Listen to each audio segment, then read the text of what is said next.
La pression due à la cinquième vague de Covid s'accentue sur l'hôpital. Plus de 2000 admissions ces dernières 24 heures.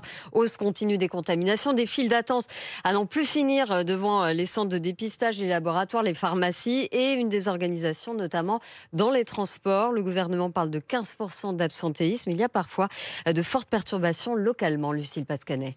Exemple en Moselle, pour assurer le service de bus habituel, il manque 177 chauffeurs. La faute au variant Omicron, très contagieux, mais surtout au sous-effectif chronique du secteur, selon François Bassot, responsable force ouvrière de la société de transport Keolis. On était en flux tendu déjà. Et là, maintenant, avec le Covid, quelques cas de Covid, ça se ressent tout de suite. C'est des lignes qui sont encore supprimées. Ça rajoute encore à la situation. Là, au mois de janvier, on a réduit l'activité. On a dû réduire l'activité parce qu'on n'avait pas assez d'effectifs.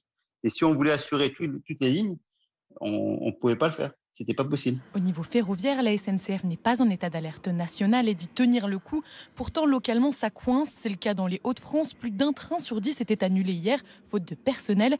Franck Dersin, vice-président de la région en charge des transports. On était à 160 trains de supprimés parce que les gens étaient malades. Personne n'est capable de savoir qui va être infecté ou pas et combien de temps ça va durer. 7 jours, 10 jours, 15 jours. Il faut s'attendre, évidemment, de voir rajouter encore de manque de trains. Et en effet, l'Est et le Nord ne sont pas seuls à subir la désorganisation. Des TER ont aussi été supprimés en Bretagne et en Auvergne-Rhône-Alpes. Une quarantaine de lignes est impactée en Nouvelle-Aquitaine.